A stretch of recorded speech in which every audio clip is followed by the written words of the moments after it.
Part two. Part two. My phone just received a call, so my video was cut short. So I keep moving. So, okay, it's my mom calling people. I hope she just stops calling for now so I can finish. But I hope it doesn't get distracted again. If it does, I'll just keep connecting the videos. Don't worry.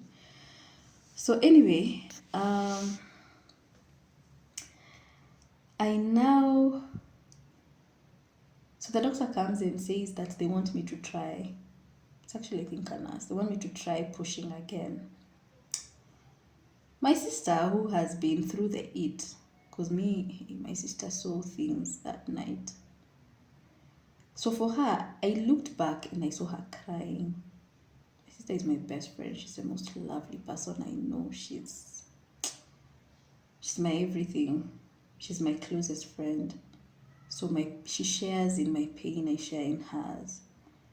And so that moment I saw her crying and I was heartbroken, and she could feel the pain that I was in, and she was just like, no, no. My sister is not going through that again. She's getting into the theater and she will get a C-section, and that's it. She's going through too much pain. My mom looks at me. My mom is the most amazing person on earth. She has the most beautiful heart on earth. Mommy, I know you're gonna watch this. I love you. My sis, I love you to the moon and back. I love you both so much. I will never forget you being there for me, ever.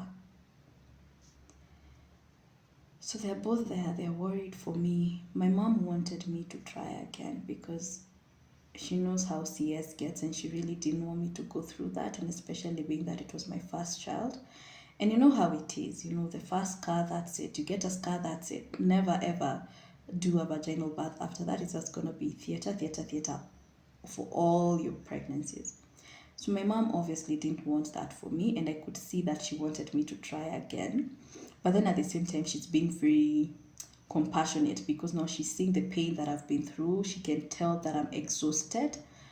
Guys, I didn't even have saliva in my mouth. It was that bad. I was dry. No one is offering me anything. I didn't even know you can eat during labor. I did not know that you can be eating or drinking or something. I didn't know. And it didn't even occur into my family's mind that they could probably look for something for me because I was out of energy. 100%. I was out of energy. So while they're there, I'm like, yeah, I also told them, you know what? I surrender. I'm not going to push again. Let me go to the theater. So they're like, Yvonne umesema? Yes, sawa. Let's go. Have you sign your papers, and now we start preparing you for your operation. Like, okay, sawa, easy. So we go into the hospital. They get into a room. Now they have to prepare me for theater. So they have to get rid of my earrings. I had beads on my hand. They had to toa those. So one of my aunties, this same auntie that had told me about the mucus plug, came. I remember her telling me that she had someone screaming. She knew, oh, that's my baby screaming. That is my baby screaming. And she came, she knew exactly where to come because she followed the screams. Guys, it was that bad. The whole hospital could hear me scream.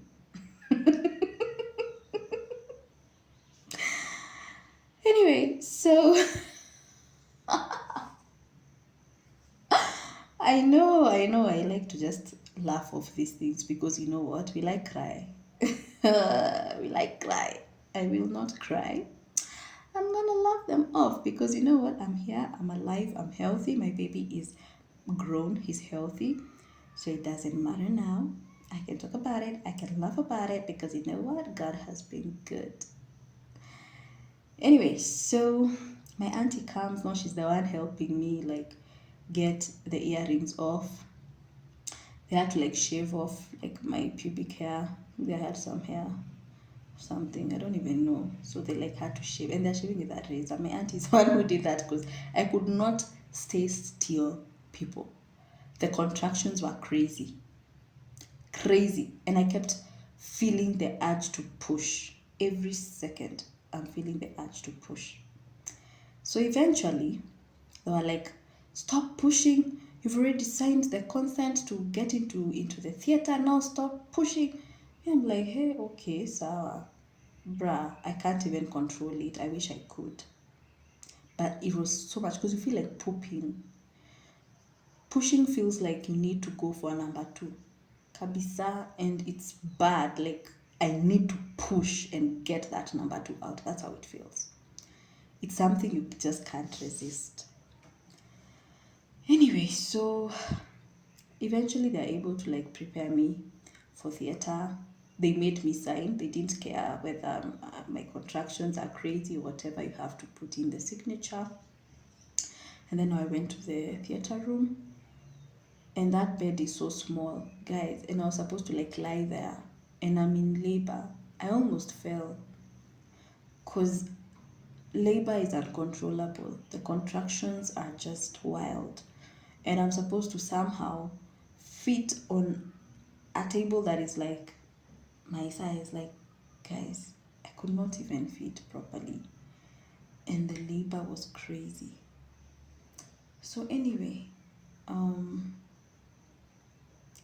some nurses were helping, and I think doctors were helping like to massage my back and all that because of the contractions. They did that for some time.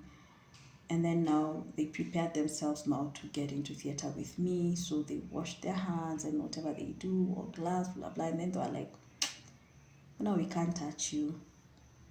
Labor tu hapo. We can't touch you now.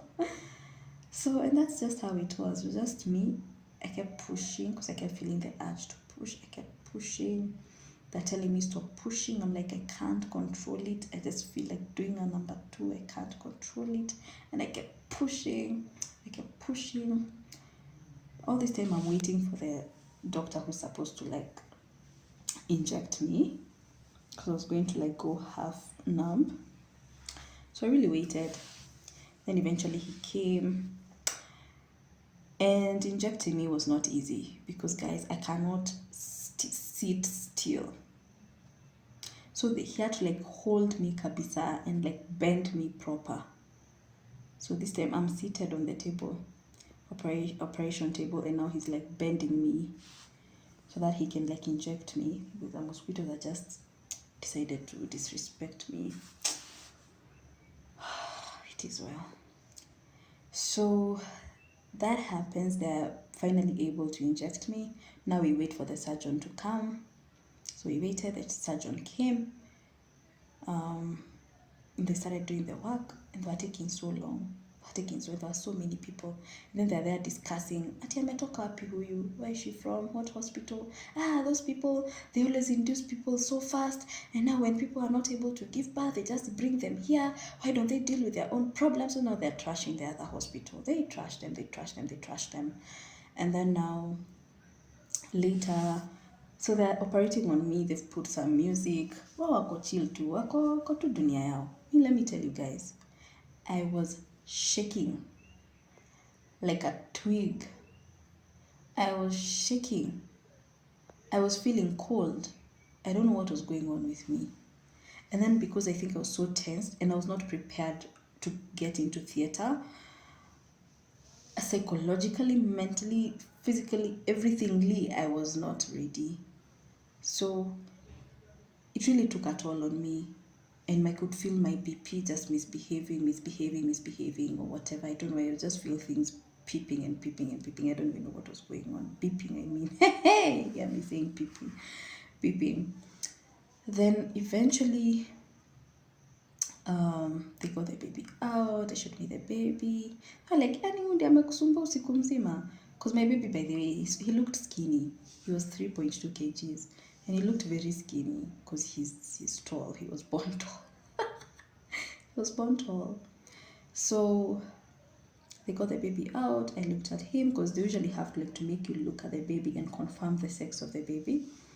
And then sasa, they put him away. Kama kawaida, most hospitals, they don't even let you have skin to skin with your baby, first contact with your baby. They don't allow you to just hold them on your chest, even if it's years, and just let you have a moment with your baby. They don't. And so I didn't get a chance to do that.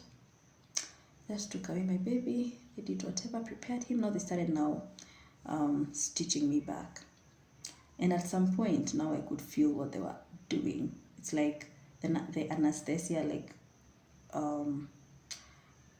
ishad nguvu. How do you say that in English? It's like the anesthesia like weared off, and I hope I'm saying it correctly. It weared off, and now I could feel what they were doing to me. And they were stitching. And they're stitching. And now I told them, hey, I don't know the doctor who usually like stands like behind someone. So, hey, bruh, I can actually feel what you guys are doing. Then he asked me, what are you feeling? Told me, I'm feeling you guys like putting things in my stomach, pumping them inside, and I can feel strings, like you're pulling strings. Then, hey, Ati, what are you saying again? What are you feeling? So now he allowed the other doctors to like listen to what I was saying. So I said it again, they had. And let me tell you guys, I didn't know what happened after that. The next thing I knew, I was now being woken up. Hey, madam, tumemaliza. So they definitely put more drugs on me, and they finished their job, and now they woke me up when they were done. They now put me on a stretcher. They're just there lifting you, by the bed sheet. That's what they do. People on that side, others on this side, they lift you, poof, on a stretcher. They now took me to the ward, now on a bed, a recovery bed. I stayed in that ward for, I think that night, because now it's already morning. It's already Sunday morning. So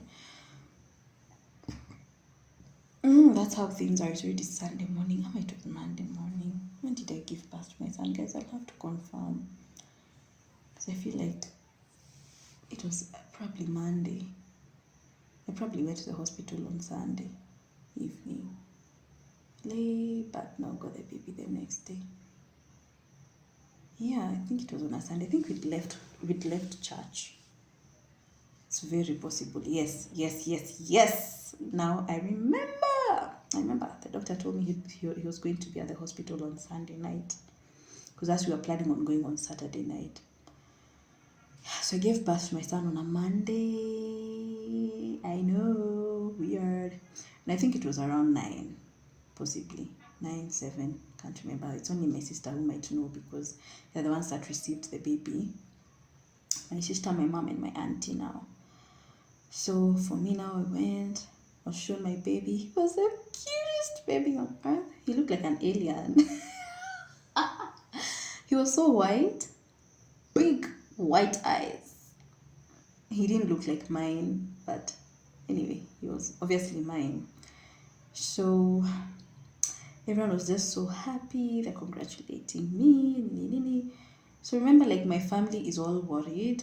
They've been praying for me because, theater was not part of the plan, and now it became part of the plan, and now things just had to go the way they did. And yeah, so that's how I got my baby. So I got my firstborn. And the recovery was not funny, because no one told me about those headaches that people get and backaches and I don't know what, because of the anesthesia. Guys, it was crazy. And then these nurses didn't want to care. So they're there telling me, yes, utembe, utakaa kama mshosho. Okay, those that don't understand Greek. The translation is, walk upright. Otherwise, you're going to start walking like an old woman. So I'm there, I'm like, do you know what I'm feeling? Because let me tell you guys, I was having aches on my spinal cord. Aches here all the way down. My head, I kept feeling like there's gas trapped in my head, inside. And so it was giving me like bad headaches. Bad headaches. It was bad. Let me just tell you, it was bad. I couldn't even walk straight because of what I'm feeling on my spinal cord. And here a nurse is telling me, suck it up. We don't care. Walk straight. Guys, I've never gone into theater before. I've never felt that much pain in my life. I don't even know what's going on with me, and you're here talking trash. Anyway, God knows them, He will judge them. So that's how I got my baby. The recovery was not funny. I didn't have milk. I'd never breastfed before. The pain on my nipples was crazy. No one prepared me for that pain. I could just see my son coming to feed and I'd just cuss. I couldn't stand the pain because I didn't even know that there was going to be pain breastfeeding. Let me just say it was bad. It was tough. It was bad. It was something I never expected. It was nothing I had prepared for. And so it all got to me like as a shocker. Then, at least I had my family around me, were just encouraging me. My sister stayed. Let me tell you, the first night, it was just me and the baby. Baby starts crying, screaming. I don't know what to do. What am I supposed to do with a baby? But then I kept looking at him and I'm wondering, you're here. What am I supposed to be doing with you? What am I supposed to do with you, bruv? You're here. What? What is my work now? And I was so confused because I didn't know what to do with a child. I just didn't know. So he starts crying. I'm by myself. I'm in pain. I'm wondering, what do people do when babies cry? So I pick him up. And remember, he's so tiny. And then this hospital, they don't have like these cribs for babies, those small, nice beds that you see in hospitals. They don't have those. You're sleeping with your baby. So how am I supposed to sleep? I could not sleep because I'm like, what if I lie on this small thing and kill him? So I'm just staying up and I'm so fatigued, but I can't even stand the thought of dozing off because what if I doze off and I forget? You know, I've never been a mother before, so I can't forget. Maybe, I don't know.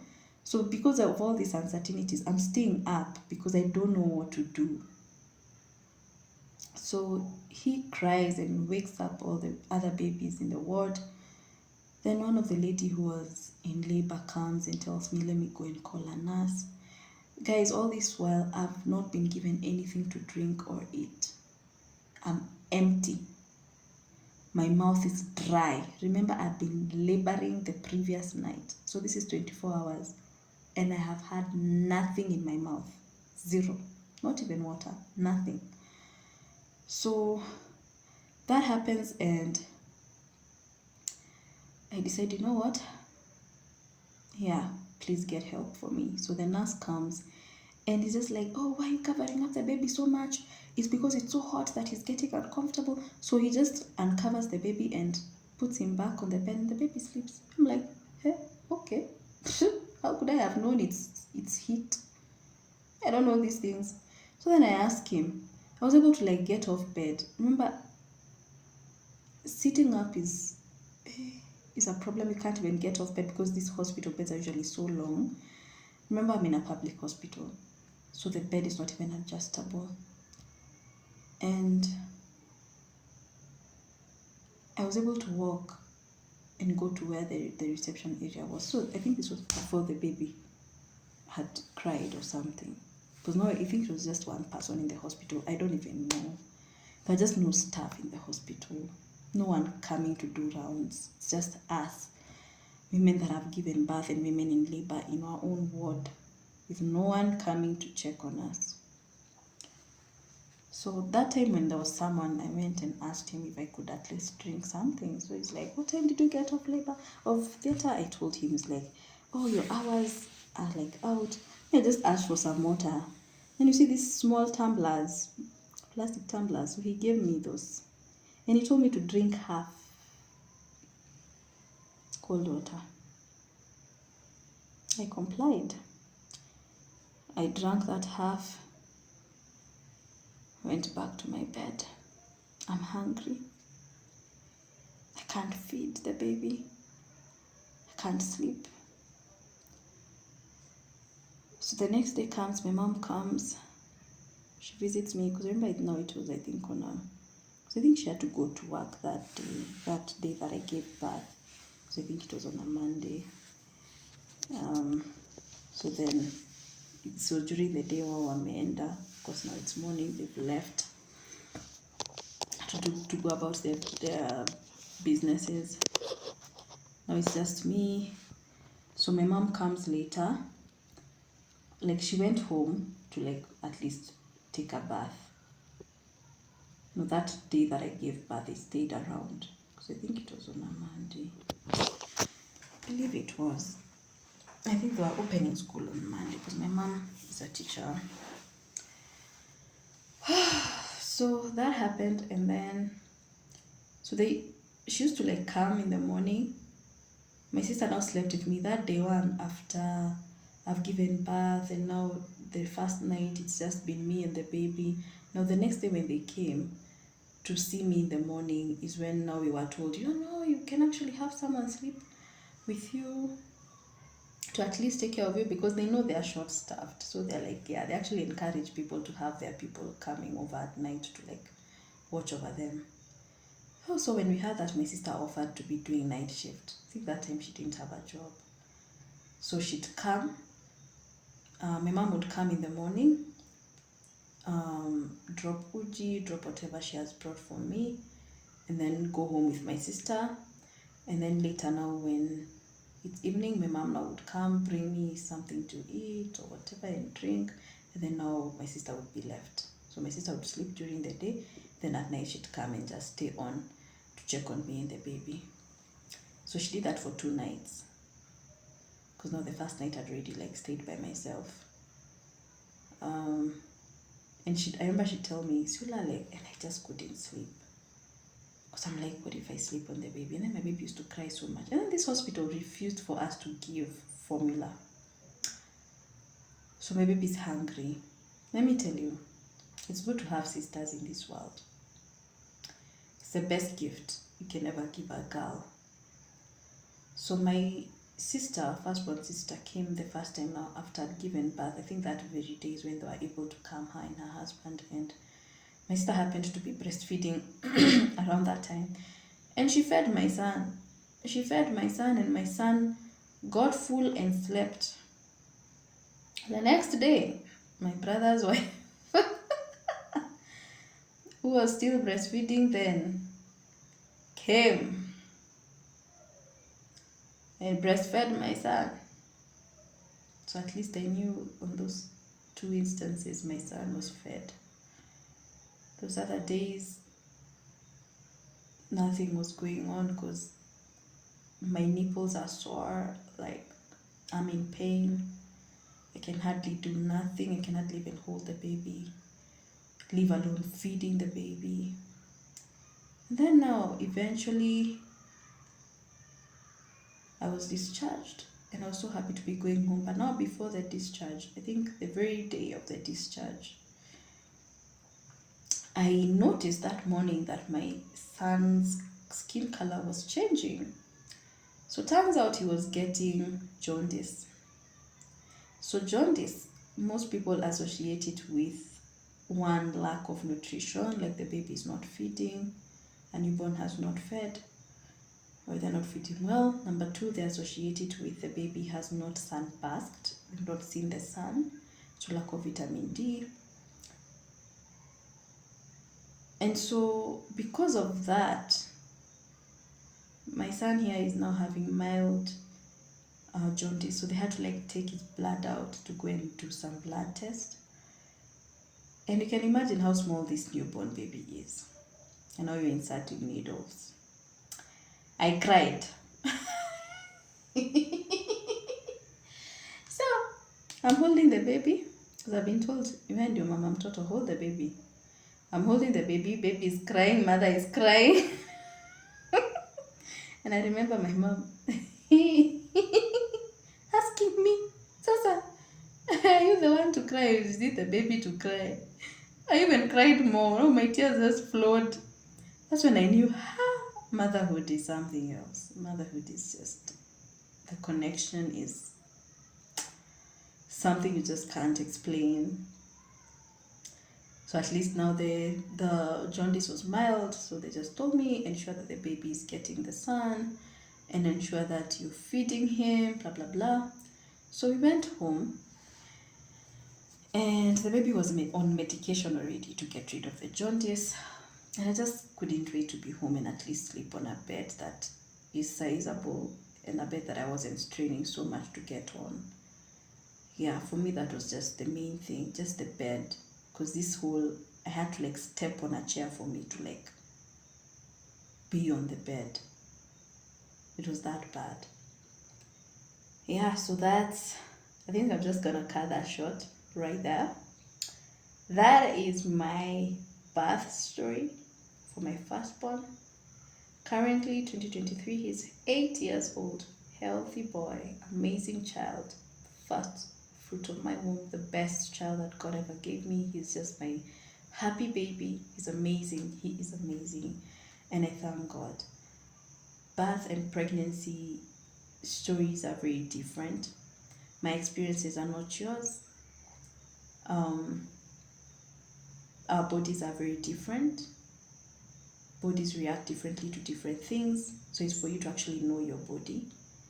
And thank God for internet. We're in an era where when you need anything, you're able to like know, empower yourself through knowledge, watching videos, exercising, just ensuring that you're drinking your water, ensuring that your feet are always elevated so you don't get swollen feet, and just eating well, balanced diet and all that. Pregnancy is beautiful. Motherhood is beautiful. These are things I can never regret. These are things that I enjoy every day. And for those waiting on God, His timing is always perfect. I hope you enjoyed my story. See ya! And asante sana for watching my video today. If you have not subscribed, go ahead and do it. Share the video, like the video, comment on the video. Let me know how it was for you. Let me know if you can have a conversation, because I do have conversations around motherhood. You can always text me, whatever, just reach out to me. And let's enjoy this hood called motherhood, because guess what? It's the best hood. Yeah, so Sante, kwaheri.